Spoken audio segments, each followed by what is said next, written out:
esse é mais um daqueles vídeos que vocês pediram bastante. Ele demorou, mas finalmente chega nas nossas mãos. Iremos entender agora juntos o trágico acidente que matou o candidato à presidência do Brasil, Eduardo Campos. Qual é a versão oficial e o que realmente aconteceu?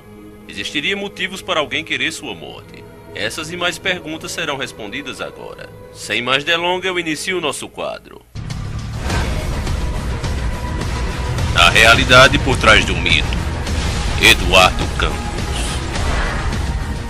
Eduardo Henrique Ancioli Campos. Ele foi um político nascido na capital de Pernambuco, em Recife, em 10 de agosto de 1965. Ainda cursando a universidade, ele foi eleito presidente do Diretório Acadêmico da Faculdade de Economia. Em 1986, ele trocou a oportunidade de fazer um mestrado nos Estados Unidos pela participação na campanha que elegeu o avô Miguel Arraes, governador de Pernambuco. Com a eleição de Arraes em 1987, ele passou a atuar como chefe do gabinete do governador. Neste período, foi o responsável pela criação da primeira Secretaria de Ciência e Tecnologia do Nordeste e da Fundação de Amparo à Ciência e Tecnologia de Pernambuco. Eu acredito que por esse mesmo motivo foi que o presidente Lula, durante seu mandato em 2004, lhe deu o cargo de Ministro de Ciências e Tecnologia, que o tornou o ministro mais jovem a ter assumido o cargo. Eduardo Campos filiou-se ao Partido Socialista Brasileiro, PSB, em 1991. No mesmo ano, foi eleito deputado estadual e conquistou o Prêmio Leão do Norte, concedido pela Assembleia Legislativa de Pernambuco. Esse prêmio só é concedido aos parlamentares mais atuantes. Em 2006, Campos se lançou como candidato a governador do estado de Pernambuco. O engraçado é que a pesquisa da época, assim como as feitas na candidatura à presidência, apontavam ele como o terceiro colocado na intenção de votos. Porém, ele foi eleito com 60% dos votos em 2010. Tendo feito um bom governo para a maioria dos pernambucanos, Eduardo Campos se reelegeu sendo o político mais bem votado do país, com 80% dos votos. Em 2014, ele se candidatou à presidência da República. Esse talvez tenha sido o maior erro da sua vida. Enquanto ele fazia sua campanha pelo país, indo de estado para estado em sua aeronave, ele caiu exatamente no dia 13 de agosto de 2014. Para quem já acompanha meu canal e assistiu meu último vídeo da Princesa Diane, vai lembrar que ela se chocou exatamente com o 13º pilar do túnel, o 13. E nós que já estamos despertos, sabemos bem o que é esse número para os senhores do mundo. Ele tem um significado místico. Para saber mais sobre isso, não deixe de assistir 2 vídeos. A origem da sexta-feira 13 e Halloween. Você vai ver quando e como isso começou. É muito importante que você assista esses 2 vídeos. Mas oficialmente, o que realmente aconteceu? Segundo o próprio site G1, a FAB, Força Aérea Brasileira, apontou através do Centro de Investigação e Prevenção dos Acidentes Aeronáuticos, CENIPA, 4 motivos principais que causaram o que eles chamam de acidente. O primeiro motivo da causa do suposto acidente. A CENIPA aponta que, sem motivo conhecido, houve um desvio da aeronave no momento da descida. Segundo motivo, a atitude dos pilotos. No momento da aproximação do solo, o fato dos pilotos terem feito um trajeto diferente do programado mostra que eles não aderiram aos procedimentos previstos, o que terminou gerando a necessidade de arremeter. Terceiro motivo. Condições meteorológicas adversas. Segundo o CENIPA, as condições do tempo estavam próximas dos mínimos de segurança, mas isso por si só não implicava riscos à operação. De acordo com o órgão, os pilotos deveriam ter consultado o boletim meteorológico mais recente, pouco antes de ter feito a decolagem. Quarto e último motivo, desorientação. De acordo com o CENIPA, estavam presentes no momento da colisão diversas condições que eram favoráveis a uma desorientação espacial, como redução de visibilidade em função das condições meteorológicas, estresse e aumento da carga de trabalho em função da realização da arremetida, falta de treinamento adequado e uma possível perda de consciência situacional, entre outros fatos. Acreditando nessas afirmações, tudo não passou de um simples acidente, mas o que eu acho estranho é que os jornais da mídia falavam das mais diversas hipóteses do que podia ter acontecido, mas jamais se levantou a hipótese de ter sido um assassinato, mesmo ocorrendo uma eleição na época. Ninguém até hoje se perguntou por que a Marina, que seria sua vice-presidenta, resolveu adiantar uma entrevista e foi em um outro voo na frente. Será que foi apenas um contratempo, ou obra do destino ou do acaso? Ou será que realmente ela sabia que alguma coisa estava para acontecer naquele voo? Isso pode parecer loucura, mas o que vou falar agora é fato e foi publicado na revista Veja em junho de 2013. Não é teoria, é fato.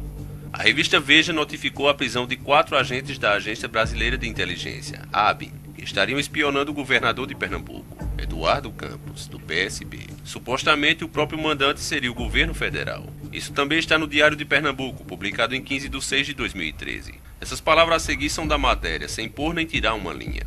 A edição da revista Veja desta semana traz uma matéria especial sobre a prisão dos 4 agentes da Agência Brasileira de Inteligência, a ABIN, que estariam espionando o governo de Pernambuco, Eduardo Campos, do PSB, virtual candidato à presidência da República nas eleições de 2014. Segundo a publicação, os agentes presos foram Mário Ricardo Dias de Santana, Nilton de Oliveira Cunho Júnior, Renato de Carvalho Raposo de Melo e Edmilson Monteiro da Silva. Eles teriam sido detidos pela Polícia Militar de Pernambuco no último dia 11 de abril, quando agiam infiltrados no porto de Suape, em Ipojuca, litoral do sul do estado. Isso que eu falei é fato. E sabendo disso eu pergunto, quem garante que não houve sabotagem naquela aeronave, se de fato estava havendo também espionagem? Se você não acredita, recorra à matemática. Quais são as chances de um candidato que passa a vida para lá e para cá em um avião cair justamente no ano que é candidato à presidência com chances reais de se eleger? Leve em consideração também que ele ainda estava em um avião seminovo, com as manutenções rigorosamente em dia. Eu sei que muitos ainda duvidam e querem fatos, então vamos a ele.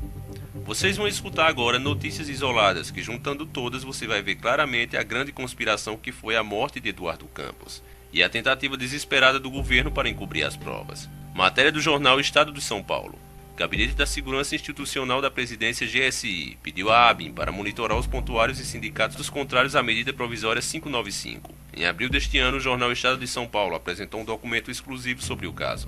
Na época, a publicação confirmou que o Gabinete da Segurança Institucional da Presidência pediu à ABIN para monitorar os pontuários e sindicatos contrários à medida provisória 595, também conhecida como MP dos Portos. A nova legislação, que recentemente foi sancionada com vetos pela presidenta Dilma Rousseff, tirava parte da autonomia dos terminais em todo o país, inclusive o de Suape. Os trabalhadores organizavam uma greve geral e teriam em parte o apoio do governador de Pernambuco. No início, a ABIN informou que desconhecia a missão. O jornal então apresentou o documento intitulado Ordem de Missão 022-82105, de 13 de março de 2013. A ordem foi encaminhada para as sedes da Agência da Inteligência em 15 estados, dando como destaque a possível mobilização dos pontuários. O GSI confirmou a veracidade do documento. Dias depois, o ministro-general-chefe, José Elito, no entanto, classificou como mentirosa a descoberta relatada pela publicação paulista. Na mesma ocasião, o governador Eduardo Campos não se posicionou sobre o esquema de espionagem montado pelo governo federal, que era seu aliado no plano nacional, montado no porto da Suape e uma das vitrines da sua gestão. O governador de Pernambuco, Eduardo Campos, ainda tentou afastar a tese de monitoramento político noticiado.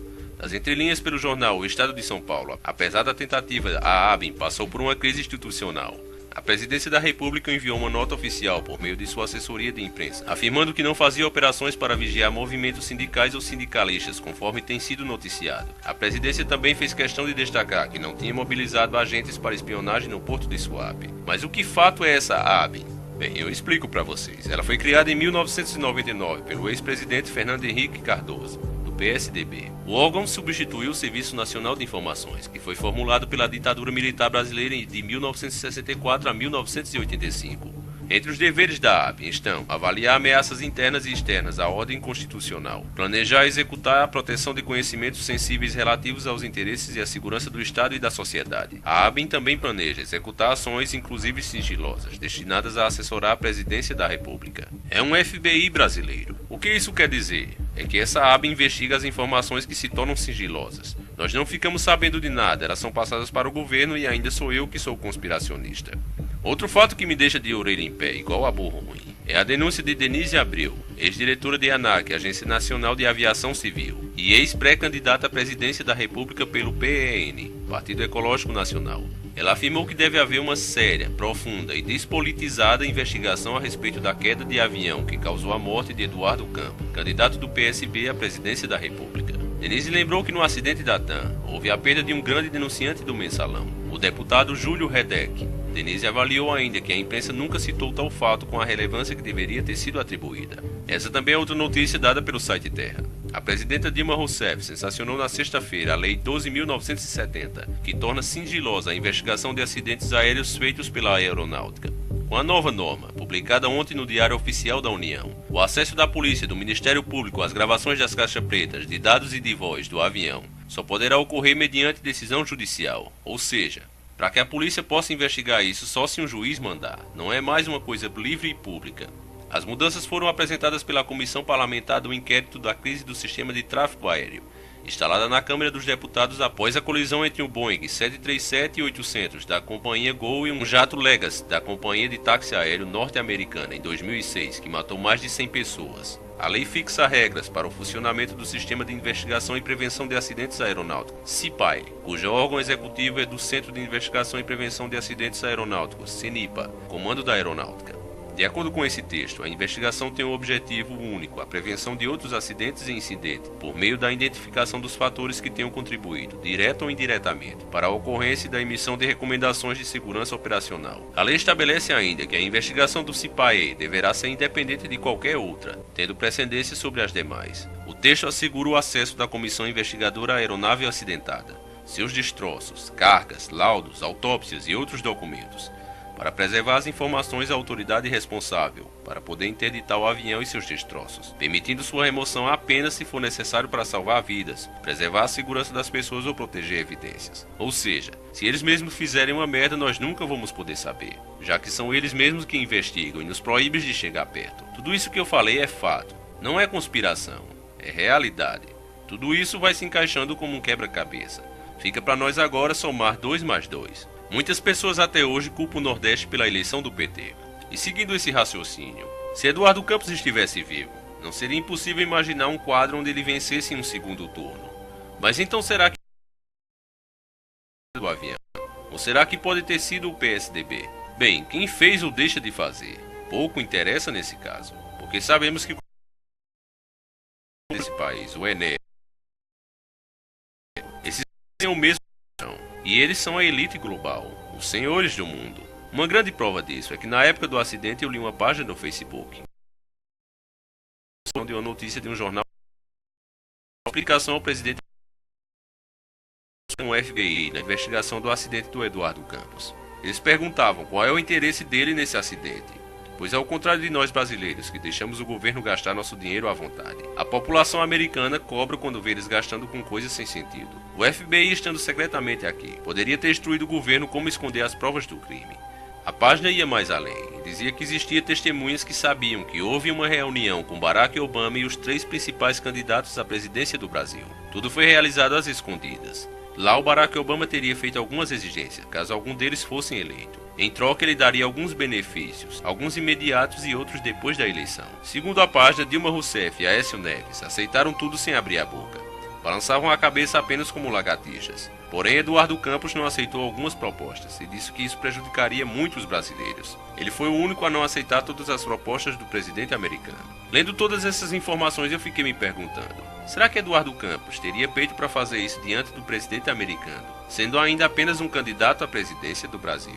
Será? Bom, como vocês podem ver aqui na própria Wikipédia, a resposta seria sim. Se realmente houve essa conversa, ele seria o único entre os 3 capaz realmente de dar essa resposta, devido à sua própria história política. Vocês lembram que eu falei ainda há pouco que ele foi ministro da Ciência e Tecnologia do governo Lula em 2004? Pois bem, com o ministro Eduardo Campos também tomou iniciativas que repercutiram internacionalmente.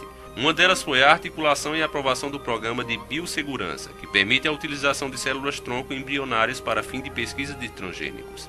Também conseguiu unanimidade no Congresso para aprovar a Lei de Inovação Tecnológica, resultando no marco regulatório entre empresas, universidades e instituições de pesquisa.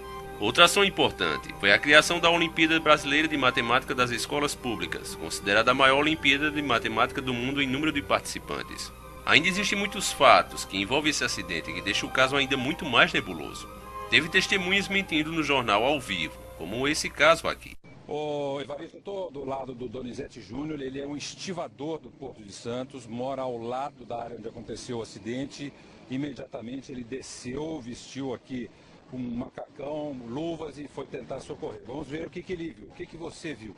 A princípio estava na minha sala, quando houve uma grande explosão, um forte estrondo, inclusive minha janela quebrou. Descemos primeiramente para socorrer as pessoas. Foi uma cena lamentável, uma cena muito triste, em ver vários corpos espalhados. Inclusive um dos corpos era realmente do candidato Eduardo Campos. Você viu? Eu cheguei a ver, cheguei a abrir o olho dele verde. Eu não acreditei, fiquei estarrecido, um candidato que eu sempre amei, sempre admirei. Várias pessoas caídas, pessoas desmaiadas. entendeu? Quantos corpos você viu? Eu, a princípio, eu contei 5 corpos. O que mais me chocou foi ver o corpo do meu candidato, Eduardo Campos, que ele veio morrer. Sem dúvida, é lamentável. Pense num bichinho para mentir. Para você ter uma ideia de como os corpos ficaram danificados. Não teve um só que tivesse um osso intacto. Só foi possível reconhecer eles mesmo pelo DNA. Outra coisa que bate com o que acreditam os teólogos da conspiração, de que houve uma explosão programada no ar e que isso causou o acidente, ganha mais credibilidade com o testemunho de moradores que moram nos prédios vizinhos do acidente. Eles afirmam que o avião já vinha pegando fogo antes de cair. Escute isso da mídia, o áudio está um pouco ruim, mas dá para você ouvir. Novamente, fez uma inclinação e caiu no bairro, no Boqueirão, bairro residencial. Moradores desse bairro disseram que o avião, antes de cair, já estava pegando fogo. E agora os peritos vão investigar por que o avião estava pegando fogo. Ainda não se tem informações que saibam, que deem indícios por que o avião pegava fogo no momento em que caiu. Como disse a Sandra, 7 pessoas estavam a bordo, são 5 passageiros e 2 tripulantes, e 5 pessoas que estavam em terra também. Outra coisa tão estranha quanto isso é o fato da caixa preta ter estragado. Isso é um fato que até hoje nos leva a crer que algo obscuro realmente tem acontecido. Porque para que isso realmente aconteça, especialistas da área afirmam que a caixa preta deve registrar tudo o que acontece. Só há 2 hipóteses para explicar isso. Ou desligaram propositalmente ou esconderam as informações. Muitos acreditam que essa foi a missão exclusiva do FBI americano aqui no Brasil. Com certeza um político que desde o seu começo não quis fazer seu mestrado nos Estados Unidos, preferia ficar no seu país, preferia governar para o povo e não para a nova ordem mundial. Ele não iria agradar de forma alguma os senhores do mundo. As informações contidas na página do Facebook eram tão incríveis que na época eu, que não estava ainda totalmente desperto, não conseguia acreditar. Agora há pouco, procurando de novo, junto com meu amigo, que inclusive vocês conhecem, é o dono do canal Mistério Desconhecidos. É um canal que também traz grandes informações. Está começando agora, mas eu tenho certeza que vai ser grande. Mesmo procurando minuciosamente, nós não conseguimos mais encontrar a página. O que tudo indica é que ela tenha sido banida, como o próprio cara que criou alertava, que aquelas informações iriam sumir logo logo. Eu peço inclusive que se alguém a encontrar, não deixe de me avisar na página lá do canal, no Face. Se de fato o Facebook removeu a página, só nos deixa ainda mais em alerta. Se fosse só uma teoria da conspiração, porque então eles removeriam. E agora que realmente vamos entrar no que chamam de teoria da conspiração, mas para mim e muitos são o que mais se aproxima da verdade absoluta. Essas palavras a seguir reforçam que eu falei sobre o número 13 ter um significado divino para os senhores do mundo. Isso foi publicado na revista Super Interessante em fevereiro de 2012. O arqueólogo americano José Arglis libera um movimento mundial pela reforma do calendário em 2013. Arglis quer um ano de 13 meses iguais, baseado no calendário maia. Ele já foi até recebido no Vaticano pelo secretário particular do Papa e conta com o importante apoio de Kofi Annan, secretário-geral da ONU. Em sua cruzada, Arglis sustenta que o calendário gregoriano que hoje utilizamos mecaniza o tempo quando esquece que a Terra leva 13 luas de 28 dias cada para girar em torno do Sol. Em vez disso, contamos 12 meses com o 13º distribuído entre outros de forma irregular. Esse erro, segundo o pesquisador, levou a humanidade a acreditar que o tempo é dinheiro, e tem sido a causa da cultura de escassez e do desperdício das guerras e da fome do mundo. Caramba! Mas é isso mesmo, Arglis acha que tratamos o tempo de maneira tão utilitária, porque nos esquecemos do seu vínculo com os ciclos naturais. Para reverter essa situação, ele propõe o calendário da paz, desenvolvido por ele a partir dos calendários dos maias antigos. São 13 meses de 28 dias, totalizando 364. Nesse caso, sobraria apenas um dia, o dia fora do tempo, que seria proclamado Dia da Paz. Aí, para você entender bem a real intenção desse homem, você precisa ver a religião dos maias. Você tem que assistir esses 2 vídeos que eu pedi a você, porque tudo para esses caras se baseia em uma nova ordem mundial. Você vê nesse caso que não é uma teoria, é matéria da revista, que muitos ainda presos na Matrix têm como absoluta verdade, até nelas que são ferramentas de manipulação das massas, se passando como amigos e informantes da humanidade, quando na verdade são manipuladores, já não tem como negar as verdades. Eles têm uma grande obsessão pelo número 13, e como disse, assiste os vídeos do Halloween Sexta-feira 13, e veja como tudo começou. Eu vou dar uma explicação rápida para que você possa entender o restante desse vídeo. O número 13 tem um profundo significado ocultista, e os senhores do mundo, quando desejam que um determinado evento ocorra conforme planejado, eles fazem uma coisa bem planejada para que os números, que possuem significados e poderes ocultos para eles, apareçam em datas, horas e endereços, na arquitetura ou de qualquer forma que faça parecer algo como uma mera coincidência. Por outro lado, para quem está desperto, esses sinais parecem até um letreiro luminoso com a mensagem: eles estão no controle e que tudo ocorre de acordo com seus planos. Nos Estados Unidos, uma nação que sabemos que foi fabricada por maçons, é possível que você rastreie essa fixação do número 13 facilmente. A nação iniciou com as 13 colônias. Também podemos encontrar este número no grande selo daquela nação.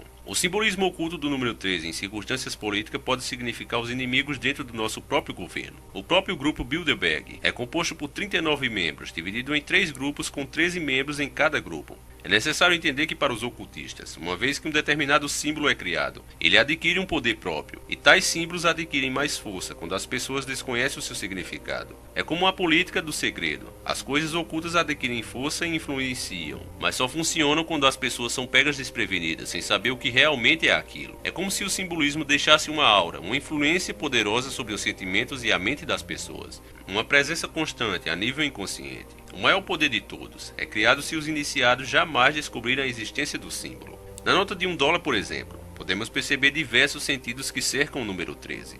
Na referida nota vemos 13 folhas do ramo esquerdo da oliva, com 13 bagas, 13 listas sobre o escudo do meio, 13 setas à direita, 13 estrelas acima da cabeça da águia, 13 letras na frase E pluribus unum, 13 letras nos dizeres Anuit coepits.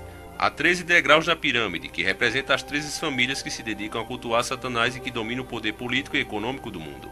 Para os satanistas ocultistas, o 13 é considerado sagrado, porque é formado pela adição do 6, o número da alma do homem, com 7, um dos números perfeitos. Entretanto, o 13 é o número que Deus atribuiu a Satanás. Os dias sagrados na primavera pagã são 30 de abril e 1º de maio.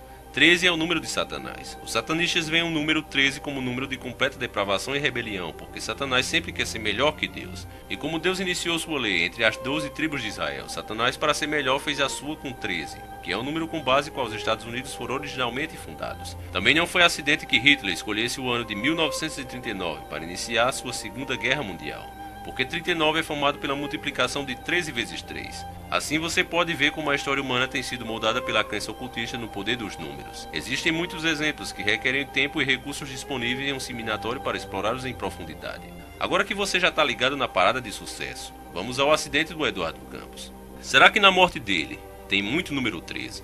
Vamos descobrir agora. Data da morte do candidato, 13 de 8 de 2014. Vemos o primeiro dia 13 no dia do seu falecimento. Será que esse avião ter caído nesse dia foi só uma coincidência? Uma coincidência que poderia acontecer em qualquer parte do mundo. Quero ver cair em outros.